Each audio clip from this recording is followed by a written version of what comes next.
I never thought my son's wedding reception would be the night I finally understood what I'd been doing wrong for 30 years. Looking back, it wasn't the moment my brother's wife threw Sandra's handmade centerpiece into the trash that changed everything. It was what my 7-year-old granddaughter whispered to me afterward. But I'm getting ahead of myself.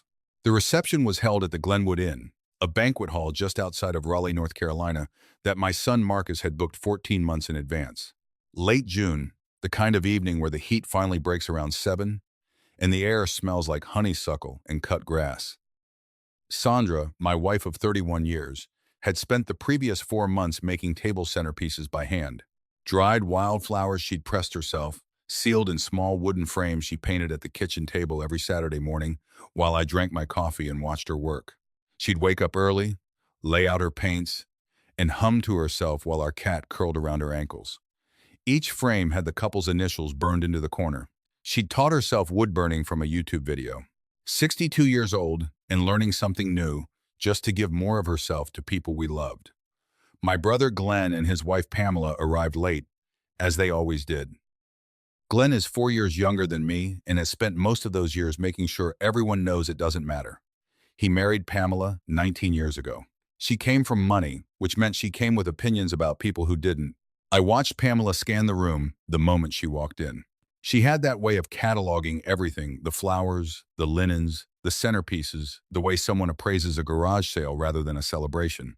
She picked up one of Sandra's frames from the nearest table, turned it over once, set it back down without a word. But the word she didn't say was louder than anything else in that room. Marcus found us near the bar. He hugged his mother first, the way he always had, then shook my hand with both of his. He looked happy in the way a man looks when he's exactly where he's supposed to be. Sandra reached into her bag and handed him a small wrapped box separate from the centerpieces. Inside was a quilt she'd been sewing since the engagement announcement, squares of fabric she'd collected over his whole life, his first Little League jersey, a piece of the curtain from his childhood bedroom, a scrap from the blanket his grandmother had made before she passed. Marcus unfolded it and went quiet in the way men do when they're trying not to cry in front of 100 people. Pamela appeared at his elbow. She looked at the quilt the same way she'd looked at the centerpiece. "Sandra," she said, "you know they registered at Crate and Barrel, right?" A few people nearby laughed. The polite kind of laugh people use to cover discomfort. Sandra smiled. "I know. We got them something from the registry too." Pamela shrugged. "I just think it's a lot of effort for something people don't really have room for." Marcus folded the quilt carefully and handed it back to his mother. "I'll have room for it," he said quietly. Then he walked away toward his bride. I watched Sandra's expression. She kept a smile, but her eyes moved somewhere private, the way they always did when something stung, and she decided not to let it show. I told myself it wasn't worth making a scene at my son's wedding. I'd been telling myself versions of that sentence for 3 decades. Dinner was served around 8. I was at the head table with Sandra, Marcus, his new wife Claire, her parents, and Glenn and Pamela. The conversation moved the way it usually does at receptions, easy, surface level, nobody saying anything they'd have to remember tomorrow. Then the speeches started. Claire's father gave a warm, simple toast. Marcus's college roommate told a story that made everyone laugh. Then Glenn stood up. He hadn't been asked to speak. He simply stood up, tapped his glass, and waited until the room quieted. He talked for almost 8 minutes. He talked about himself, mostly, about the fishing trips he'd taken Marcus on, about the times he'd let him drive his truck in an empty parking lot, about how he'd always been the fun uncle. Each sentence built a version of Marcus's childhood in which Glenn was a central figure and I was barely present. None of it was true. All of it was technically defensible. When he sat back down, he squeezed my shoulder. I couldn't let the night go by without saying something. I nodded. Sandra's hand found mine under the table. That was the moment I should have said something. Instead, I cut my chicken. It was an hour later, near the end of the reception, when I stepped outside to get some air. I'd been handling something for the venue, a payment discrepancy I'd quietly sorted out with the manager while everyone else was dancing, the same way I'd quietly sorted things out for 30 years. When I came back inside, I noticed one of the centerpiece tables had been cleared to make room for a photo setup Pamela had apparently arranged with the photographer. The wooden frames were stacked in a plastic bin near the service entrance. 3 of them were cracked. One was face down in a puddle of condensation from an ice bucket that had been set on top of it. I stood there looking at that bin for a long moment. Sandra was on the dance floor with Marcus. She didn't know yet. My granddaughter, Rosie, Glenn and Pamela's daughter, appeared beside me. She was 7 and had been wearing a flower crown all evening that had slowly tilted sideways over the course of the night. She looked at the bin, then up at me. "Grandpa Ray," she said, "why did Mommy throw away Miss Sandra's pretty frames?" I crouched down beside her. "She didn't throw them away, sweetheart. She just moved them." Rosie considered this. "But she told the man to put them in the trash pile." She pointed toward the bin. "Is that the trash pile?" I looked at my granddaughter's tilted flower crown. I looked at the cracked frames in the bin, and something that had been sitting very still inside me for 30 years shifted. "No," I said quietly. "That's not where they belong." I carried the bin carefully to the coat room and set it on a chair. I wrapped the frames that weren't damaged in my suit jacket. The cracked ones I placed gently in the inside pocket of my overcoat. I didn't say anything to anyone. Not yet. The drive home was quiet for the first 20 minutes. Sandra sat with her hands folded in her lap, watching the highway lights go by. Then she said, "Glenn looked good tonight." I kept my eyes on the road. "He did. That was sweet of him to say something about Marcus." I didn't answer. She turned toward me. "Ray, I know. You don't have to say it. I know that too." She reached over and rested her hand on mine. "I just want tonight to be a good memory for Marcus." "It will be," I said. "But I'm done letting the rest of it be a good memory for everyone else." She looked at me. In 31 years, I'd said things like that maybe twice. The week after the wedding, the phone call started. Glenn needed help moving a piece of furniture from their storage unit in Cary. Pamela needed someone to drop off their car at the dealership because she couldn't coordinate rides. My mother, 81 years old and still sharp enough to know exactly what she was doing, called to remind me that Glenn's property taxes were coming due and that I'd always handled the payments from the family account when he was short. I'd set up that family account. My father had left some money in trust when he died 12 years ago, and as the older son, I'd been named trustee. It was meant for emergencies. Over the years, it had quietly become something else. Glenn's car repair, Glenn's roof, 2 months of Pamela's medical bills when her insurance denied a claim, a business loan that was never repaid, an investment that went sideways. I had a folder, not a file box, a folder on my laptop, and a physical accordion file in my home office. Every transfer, every receipt, every note. I'd started keeping records after year 3 because something in me knew, even then, that no one else was. The Monday after the wedding, I sat down at my kitchen desk and added up the total for the first time. I'd always tracked it. I'd never summed it. The number was $83,400, give or take. I sat with that for a while. Sandra came in with 2 cups of coffee. She set one beside me. She looked at the screen. She didn't say anything. She just put her hand on my shoulder and walked back out. I didn't call Glenn back that week, or the next. I didn't transfer anything from the account. I didn't arrange the car drop-off. I didn't move the furniture. On day 9, Glenn showed up at my door. He looked the way men look when they're trying to decide whether to be angry or pitiful. He chose pitiful first. "Ray, come on, man. I'm not asking for much." I opened the door but didn't step back. "Morning, Glenn. You haven't returned a call in 2 weeks." "I've been busy." He looked past me into the house. "Sandra around?" "No." He shifted his weight. "Look, I know the wedding was Pamela. Can be a lot sometimes. You know that." "I do know that. But she means well." I didn't say anything. He rubbed the back of his neck. "Mom says you haven't sent the property tax payment." "That's right. Ray, it's due in 3 weeks." "I know when it's due, Glenn. I've paid it for 11 years. He looked at me with genuine confusion. Not anger yet, confusion. Like a man who's arrived at a store to find it closed and can't quite understand why stores close. "So, what's the problem?" "There's no problem," I said. "You'll just need to handle it yourself this year." The confusion shifted. "What does that mean?" "It means you'll need to log in, enter your card number, and submit the payment. I'll send you the account information." "Why would you?" He stopped. "Is this about the wedding?" "It's about a lot of things." "She moved some decorations, Ray." "The photographer needed the space." "She put Sandra's frames in a trash pile, Glenn. Your 7-year-old daughter told me so." He opened his mouth, closed it. "I'm not angry," I said. "And I meant it. I'm just done." "Done with what?" With being the person who handles things and gets treated like the person who handles things. He stared at me for a long moment. Then his expression hardened. You know what your problem is? You've always had a chip on your shoulder. Just because you were born first doesn't mean you get to act like the patriarch. I nodded slowly. You might be right about that. He waited for more. When there wasn't any, he turned and walked back to his car. The next 3 weeks were the loudest silence I'd ever sat inside.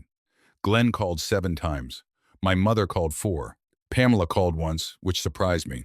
She left a voicemail that was 38 seconds of pointed pleasantries that translated roughly to, "We know you're doing this on purpose, and we'd like you to stop." I didn't answer any of them. What I did instead, I helped Sandra reseal 2 of the frames that had been cracked. The wood had split along the joint.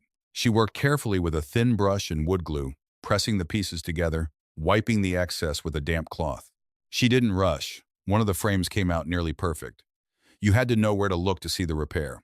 "I might hang this one in the kitchen," she said. "The cracked one? It's not ruined." She held it up to the light. "It's just been somewhere." I thought about that for a long time after. My mother called again in the 4th week. This time I answered. She was calm, the way she got when she was serious. "Raymond, I need you to explain to me what's happening." "Mom, I love you." "I know you do.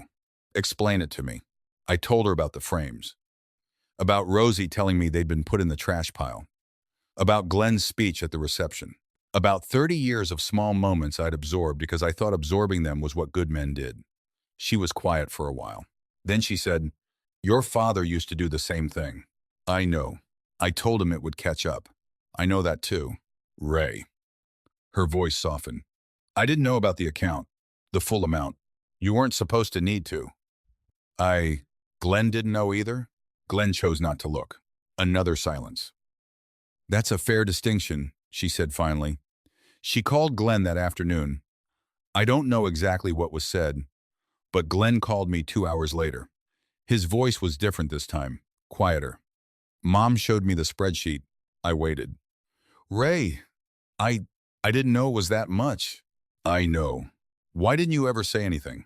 It was such a simple question.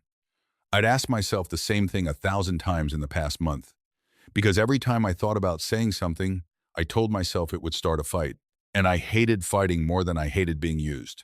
He went quiet. "I don't think I meant to use you. I know that too. I think I just assumed." "I know." That's the part that's hard to forgive, Glenn. Not the borrowing, the assuming. He didn't argue. That was new. We didn't resolve anything on that call. But he called again 3 days later. And the time after that, he called to ask if I knew a good tax accountant. Not to ask me to handle it. To ask if I knew someone who could help him handle it himself. Small thing. Big difference. Summer turned into early fall. Marcus and Claire came to visit in September. She'd framed one of Sandra's centerpiece pieces and hung it in their apartment above the kitchen table. Sandra saw it and didn't say a word, just looked at it for a moment with her hand pressed flat against her chest. On a Sunday afternoon in October, I was raking leaves in the backyard when my phone buzzed. A text from Pamela, which was unusual enough that I stopped and read it twice. "Ray, I'd like to talk if you're open to it. I can come to you." Sandra was watching from the back porch. She'd seen me stop. "Pamela," I said. She raised her eyebrows but didn't comment. 2 days later, Pamela sat across from me at my kitchen table. "No, Glenn, just her." She looked different without the social armor she usually wore, without a family gathering around her, without an audience. She'd brought nothing. No gift, no offering. I respected that. An offering would have been an attempt to skip the part that needed to be said. "I want to tell you something," she began. "And I'm not good at this, so I'm just going to say it plainly." "Okay." I was embarrassed by the centerpieces. She said it flat. No decoration. Not because they were bad, because they reminded me of things I made when I didn't have money. And I didn't want to be reminded of that at a party where I'd worn a $300 dress. I looked at her. "You grew up without much." It wasn't a question, but she answered it anyway. "Until I was 15. My mom cleaned houses. We moved a lot." She looked at the table. "I worked very hard to put that behind me, and Sandra's frames brought it back. They were beautiful," she said quietly. "That was the problem. They were the kind of beautiful that only happens when someone has time and love and not much else. I used to make things like that. She paused, before I decided it was something to be ashamed of. The kitchen was very still. Pamela, I said, I need to be honest with you about something. She looked up. I'm not angry about the frames. I was. But that's not what this has been about. I leaned forward slightly. For 19 years, you have made my wife feel like she doesn't belong in this family. Small comments. Little adjustments. The way you look at her things. I kept my voice level. Sandra has never once retaliated. She's never said an unkind word about you to me. And I have watched it happen and said nothing, because I didn't want to make the holidays uncomfortable. Pamela's jaw tightened. Then slowly, it released. You're right, she said. I know. I didn't realize how often She stopped. No, that's not true. I knew. I think I knew. I believe you. Is Sandra? Does she hate me? No. And I meant it because I knew my wife. She's been waiting for you to see her. Something moved across Pamela's face that I'd never seen there before. It looked like exhaustion. The kind that comes from holding a posture for so long you forget you're holding it. She asked if she could speak with Sandra. I went upstairs and knocked on the studio door, the small room where Sandra painted and worked on her projects. She was at the table with a brush. I told her Pamela was downstairs. I told her it was her call entirely. She put the brush down, wiped her hands on a cloth. Does she mean it? I think she's trying to. Sandra nodded once. Then I'll go down. I stayed upstairs. I don't know everything that was said. I know it lasted almost an hour. I know that when I came back down, both of them were sitting at the table with coffee mugs they'd made themselves, talking about something small and ordinary, not resolved, not repaired, but begun. Thanksgiving was quiet that year. Just Sandra, Marcus, and Claire, and my mother, who drove up from Fayetteville and brought enough cornbread for 12 people. We ate at the kitchen table. Nobody performed anything. Nobody made speeches that were really about themselves. My mother pulled me aside after dinner while Sandra and Claire were doing dishes. Your father would be proud of you, she said. For what?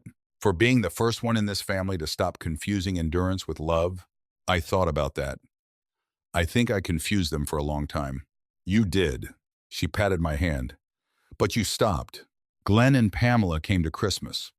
It was the first time they'd been invited since the wedding, the first time I'd wanted to invite them. It wasn't the same as before. It wasn't supposed to be. Pamela brought something for Sandra. A small package wrapped in plain paper, tied with kitchen twine. Inside was a wooden picture frame, rough cut, slightly uneven, hand-painted. Sandra turned it over. On the back, in small, careful letters, first try, P. Sandra looked at her across the room. Pamela lifted one shoulder. I watched a video. Sandra laughed. It was the kind of laugh that takes everyone in a room by surprise, including the person doing it. Rosie came running through the living room in her Christmas socks, slid halfway across the hardwood floor, and grabbed the arm of the couch to stop herself. She looked up at Sandra with the flower crown she'd apparently never stopped wearing. Miss Sandra, she said breathlessly, can I learn how to paint one of those? Sandra looked down at her. You absolutely can. Today? Today. They disappeared into the studio together. I could hear Rosie asking questions faster than Sandra could answer them. Then I heard Sandra laughing again. Glenn stood beside me. We watched the hallway for a moment. I'm paying you back, he said quietly. The account. I've talked to a financial guy. It's going to take time, but I'm doing it. Glenn, you don't. I know I don't have to. He looked at me. That's why I'm doing it. I nodded. He was quiet for a moment. Then, how come you never said anything? All those years, I thought I was helping. You were. I thought helping was enough. He was quiet again. It wasn't, was it? No, I said. I also needed you to know what you had. He looked toward the studio where we could still hear Rosie's questions and Sandra's patient answers. I think I'm starting to, he said. Later that evening, after dinner, Rosie came out of the studio holding a small wooden frame she'd painted herself. The paint was thick in some places and almost transparent in others. The edges were crooked. In the center, she'd painted what was either a cardinal or possibly a tomato. She explained it was a cardinal, and in the corner, with Sandra's help, she'd used a marker to write her own name. She walked over to me very seriously and held it out. This one's for you, Grandpa Ray. I took it in both hands. I held it the way you hold things that matter. It's not perfect, she said, looking up at me with those serious 7-year-old eyes. No, I agreed. It's better than that. She smiled like she understood, even though she was 7 and probably didn't. Or maybe she did. Kids have a way of understanding the things adults spend decades unlearning. That night, after everyone had gone and Sandra was washing the last of the dishes, I stood in the hallway looking at Rosie's frame where I'd propped it on the entry table. The cardinal that might be a tomato, the crooked edges, the name in the corner. Sandra came up beside me. You know what today was? She said. What's that? The first Christmas in 30 years, I didn't spend any part of it waiting for something bad to happen. I put my arm around her. Me too, I said. Me too. There's something nobody tells you about being the person who fixes everything for everyone else. It's not the money, and it's not the time, and it's not even the being taken for granted, though all of those things are real. It's that somewhere along the way, you start to believe that being needed is the same thing as being loved. And those two things are not the same. They were never the same. The people who truly love you don't need you to hold everything together. They want to hold some of it with you. And when you finally stop carrying it all alone, the ones worth keeping will step forward.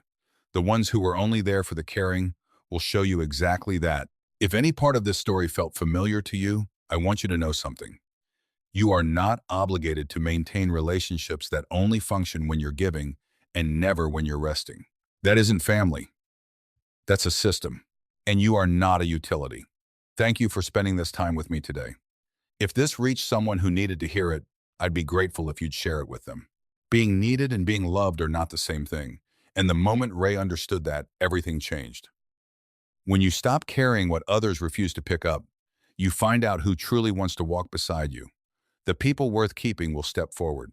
And sometimes the most generous thing you can do for the ones you love is let them finally learn how to show up. A small note for you. This story was created and fictionalized by AI, crafted to bring you a moment of meaningful entertainment while leaving behind a little something worth carrying into your own life.